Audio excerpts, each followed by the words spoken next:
They said it gently. That's what almost fooled me. Mom, we're just worried. We think it might be time to let us handle things. It's normal at your age. They started speaking for me in doctors' offices, answering questions I hadn't finished hearing. They moved my mail so I wouldn't forget it.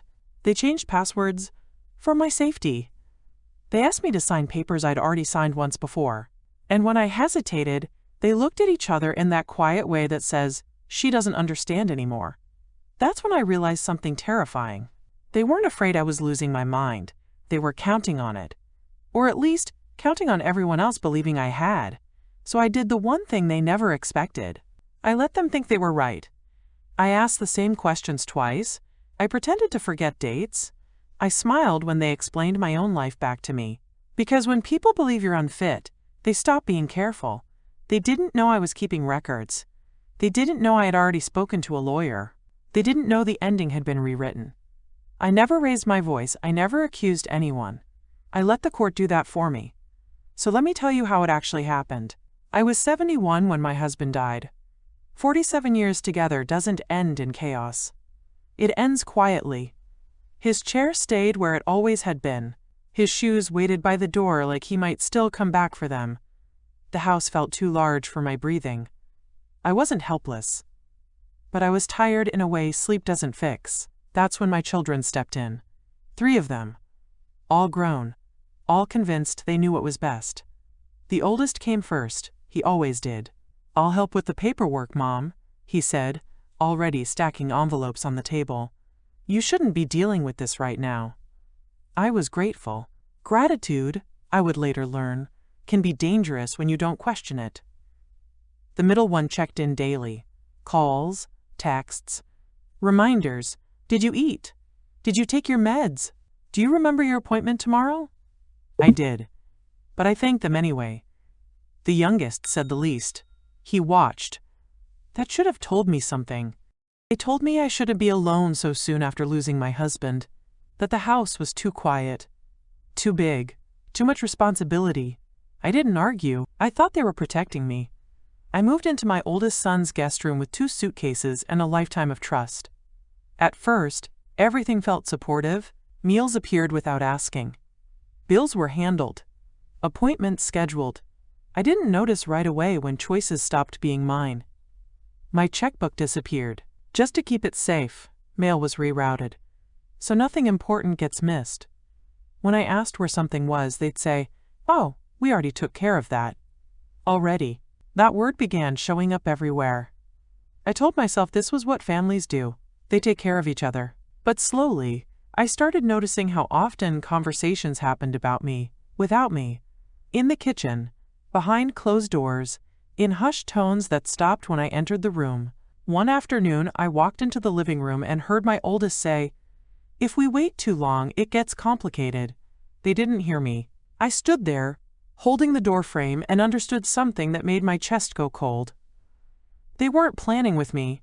They were planning around me. That night I lay awake in the guest room, staring at a ceiling I didn't recognize. And for the first time since my husband died, grief stepped aside. And clarity walked in. Because I wasn't confused. I was being managed. And the moment someone decides you're unfit to decide for yourself, they feel justified in deciding everything else, including your future. It doesn't happen all at once. Control never does.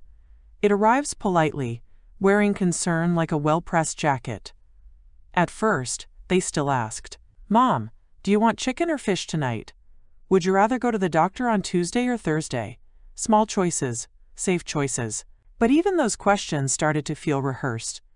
If I hesitated too long, my oldest would answer for me. "She'll have the chicken. Thursday works better for her." I noticed the way he said her, instead of you. I noticed how often decisions were framed as conclusions.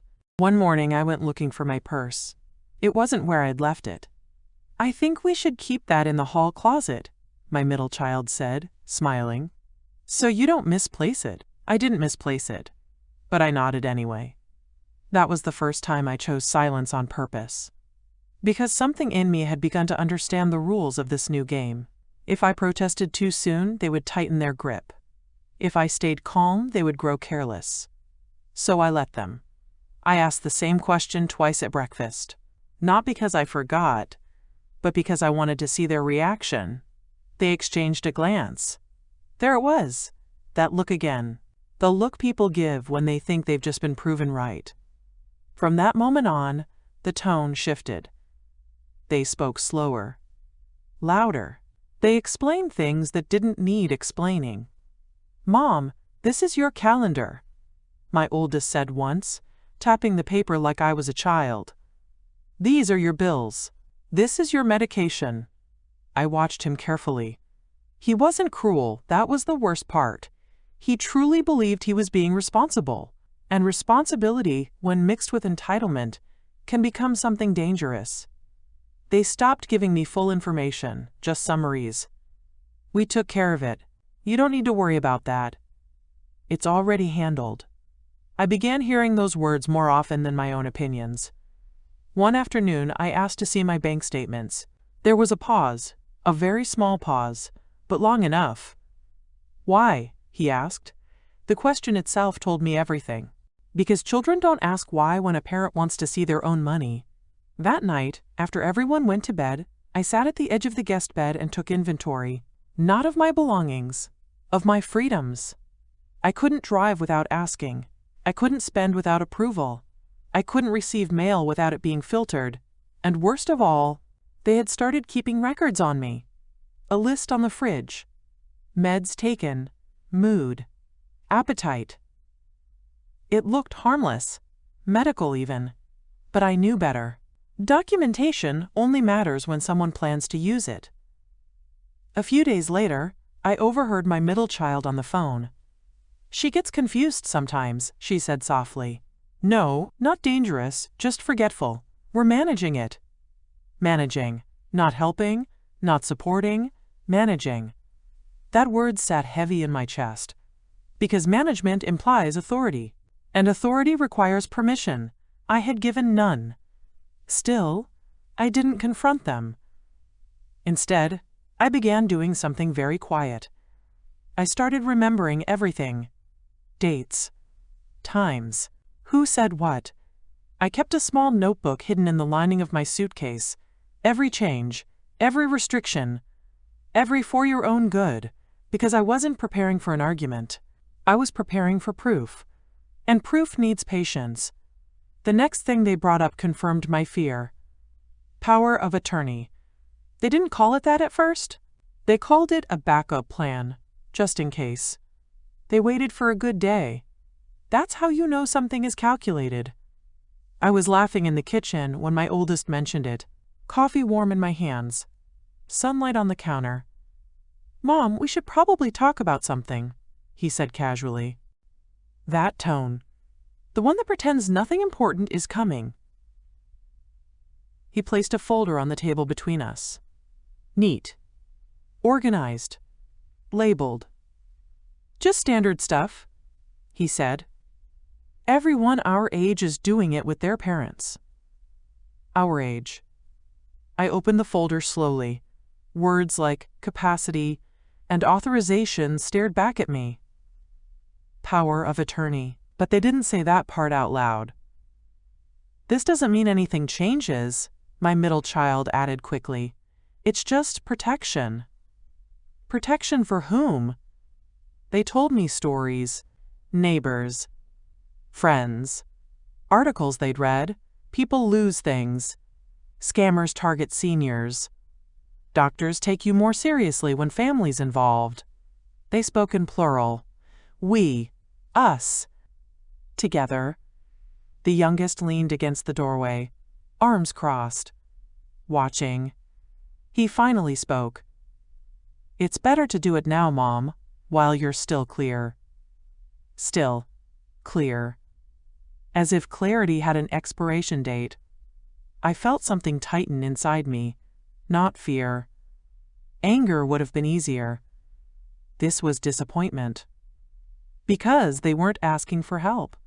They were asking for surrender. I didn't refuse. I didn't agree either. I did something else. I asked a question. What happens if I don't sign it? Silence. That told me more than any answer could. My oldest smiled too quickly. "Nothing happens," he said. "It's just paperwork." But paperwork doesn't arrive with pressure. Paperwork doesn't come with rehearsed reassurance. That night, I pretended to forget the conversation entirely. The next morning, I asked about the folder like I'd never seen it. They exchanged looks again. The youngest raised an eyebrow. And just like that, I knew. They were keeping score. From then on, everything I did was observed. If I misplaced my glasses, it was noted. If I asked the date twice, it was remembered. I began making mistakes on purpose. Small ones. Harmless ones. I called Tuesday, Wednesday. I asked where my coat was when it was hanging right in front of me. Each time, they reacted the same way. Gentle correction. Then a glance. That glance was no longer concern. It was confirmation. One afternoon I heard my oldest on the phone with someone he didn't know I could hear. "No, she's not incompetent," he said quietly. "But she's declining. Slowly. We're just being proactive." Proactive. That's the word people use when they want credit before permission. That night, I didn't sleep. Not because I was confused, because I was finally awake. They were building a case. Not for my safety, for their authority. And authority once granted rarely returns quietly. So the next morning, I did something very small, very simple. I asked to go for a walk alone, just around the block. My oldest hesitated. "Are you sure? You don't want someone with you?" There it was. The moment control reveals itself. I smiled. "I've been walking around that block for 30 years, I said. "I think I'll manage." He let me go. And as I walked, slow and steady, I made my first real decision. If they wanted evidence of decline, I would give them just enough rope. But what I would be collecting would end everything they thought they were building. People assume revenge looks like anger, raised voices, confrontations, doors slammed. But real power moves quietly. The week after that walk, I asked my middle child to help me find my glasses. I knew exactly where they were. She smiled gently, like I'd proven something. That smile told me everything I needed to know, so I began my work. Carefully. The first call I made wasn't to a lawyer, it was to my doctor. Not the one my children preferred. The one who had known me for over a decade. I told my oldest I wanted a routine checkup. "Good idea," he said, relieved. "Let's make sure everything's okay." At the appointment I spoke clearly. About my sleep, my appetite, my grief. I answered every question fully. Correctly. When the doctor asked if I felt pressured by family, I paused. Just long enough. "No," I said. "I feel watched." That changed everything. She suggested a cognitive evaluation, privately, without family present. I agreed immediately. When the results came back, they were simple. I was grieving, I was aging, but I was fully competent. The doctor documented everything. Language matters in reports. And mine was strong. Next came the attorney. I didn't ask my children for help. I told them I wanted to visit the library. Instead, I took a ride share. I walked into a small office with wood-paneled walls and no drama. The attorney listened. That alone felt like oxygen. I told her everything. The paperwork, the pressure, the gradual loss of access. She didn't interrupt. She didn't react. She simply said, "This happens more than people realize." She explained my options. And more importantly, she explained my rights. We didn't rush. We documented. Dates, names, changes in control. She told me something I'll never forget. When someone is planning to take authority from you, they always move faster than the law. Our job is to slow things down. So we did. We secured my accounts, changed passwords, Notified institutions. Quietly. Nothing that would alert my children. Not yet. I began redirecting my mail again. To a private box. The notebook in my suitcase grew thicker. And all the while, I stayed compliant at home. I asked questions twice. I thanked them for handling things. The youngest started asking different questions. How's the house going to be handled later? Do you have everything written down later? Written down. I smiled. I think so, I said softly. I think it's all in order. He nodded. Satisfied. They thought they were winning. That's the danger of underestimating someone you've already dismissed. Because when you assume someone is fading, you stop checking behind you. Control always gets impatient. That's how it exposes itself. The first sign was urgency. The folder came back out. This time it wasn't placed gently on the table. It was slid toward me. We really need to get this taken care of, my oldest said. His voice still calm, but tighter now. The middle one hovered nearby, nodding before he finished sentences. It's just smarter, Mom, she added. You don't want things to get messy later. Messy. That word again. I asked a question I already knew the answer to. Later, for whom?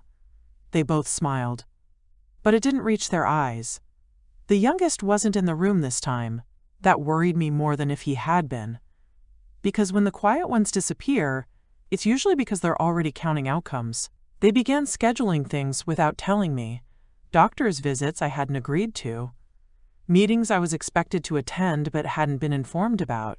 One afternoon, my oldest handed me a sticky note. Assessment tomorrow, it read. 10 a.m. What assessment? I asked. Just a follow-up, he said too quickly. Standard. I looked at him carefully. Who requested it? Another pause. Small, but long enough. That night, I called my attorney. She didn't sound surprised. They're accelerating, she said. That usually means they're afraid something will change. She was right. The next morning, I went to the assessment. I answered everything clearly. But this time, the evaluator asks something different. Why do you think your children want power of attorney? I didn't defend them. I didn't accuse them either. I said the truth. I think they believe my life would be easier if they were in charge, and their lives would be simpler too. That answer went into the report. The tone at home changed after that. The politeness thinned. Reminders became instructions. You should sit. You shouldn't handle that. Let me do it. One evening, my oldest corrected me in front of company.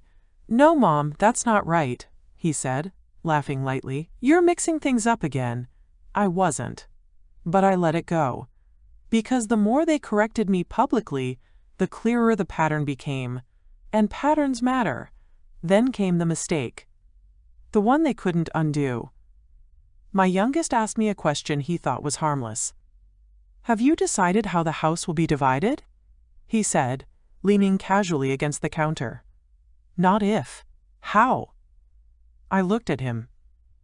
Really looked at him. And I answered carefully. I've decided something, I said. Yes. That night I updated my attorney. Everything. She didn't hesitate.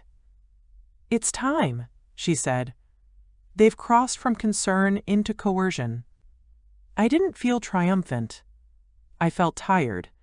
But there's a certain calm that comes when you know the ending is no longer in someone else's hands.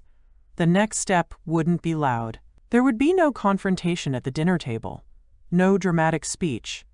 Just envelopes. Summons. And a room where the truth would be spoken without interruption. They thought the paperwork would give them control. They forgot one thing. Paperwork cuts both ways. They didn't hear it coming. That's the difference between planning quietly and assuming you already own the ending. The first envelope arrived on a Tuesday. Certified. My oldest opened it, assuming it was another bill. I watched his face change.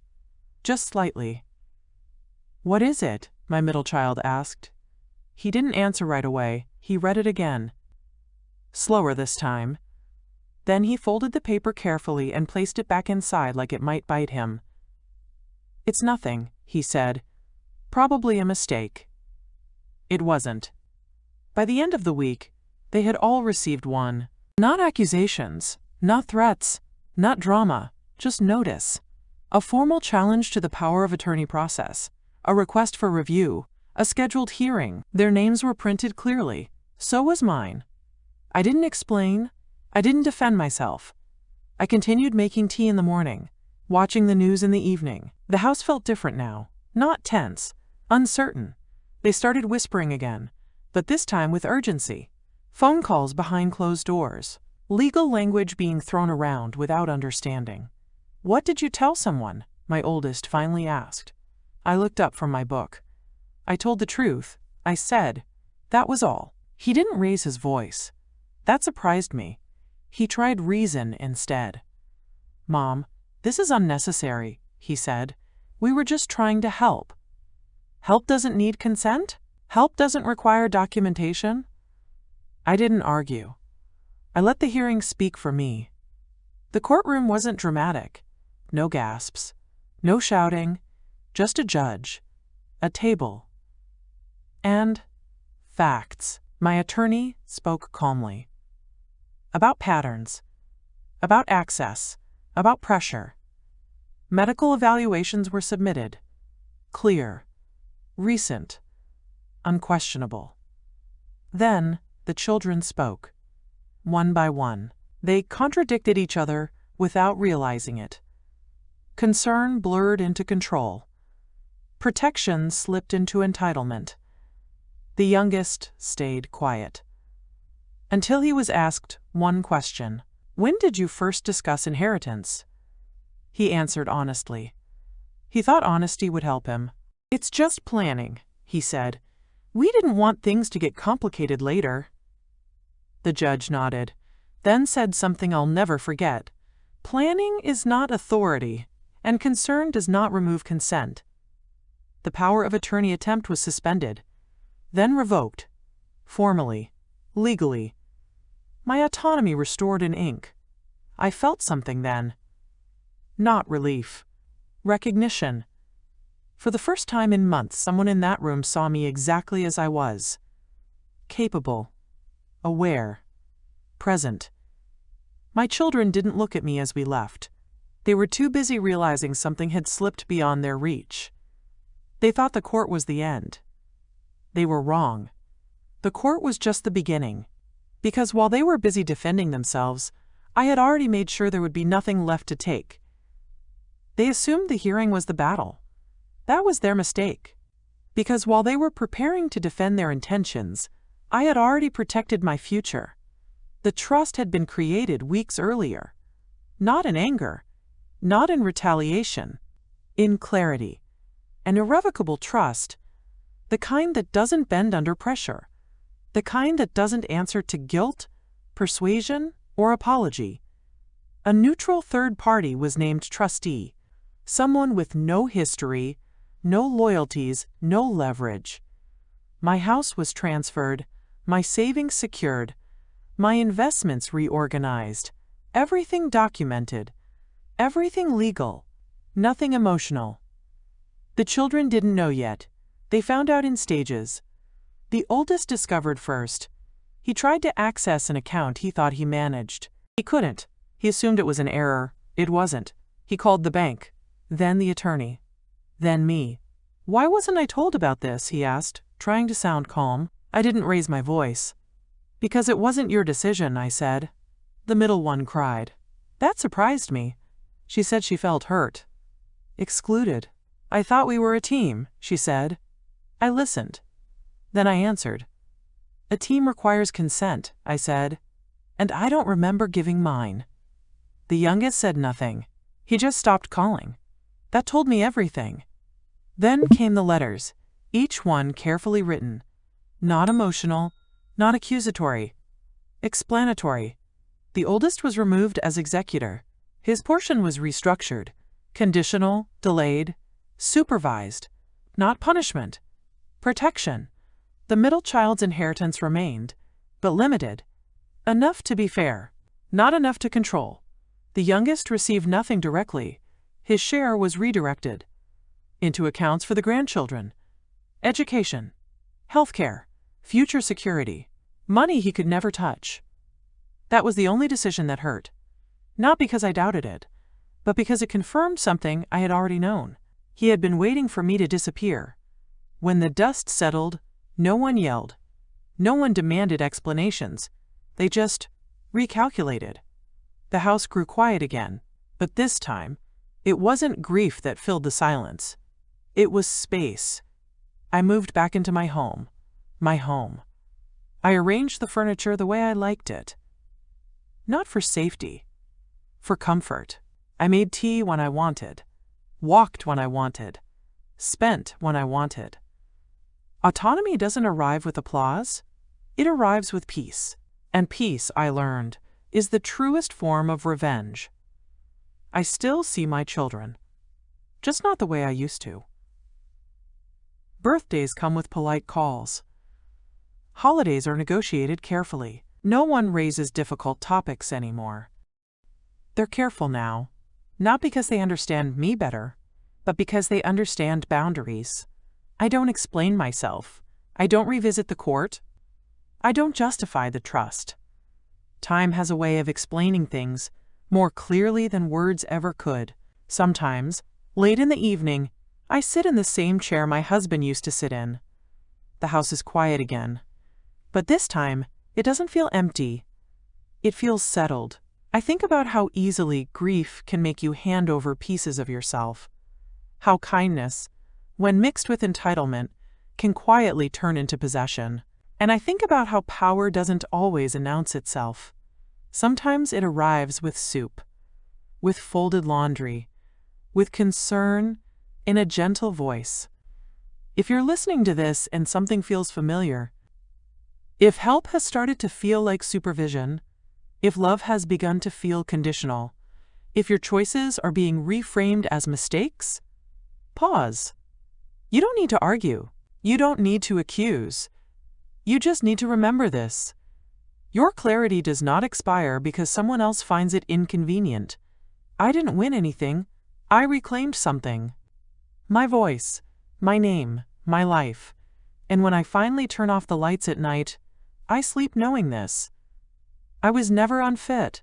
I was simply underestimated.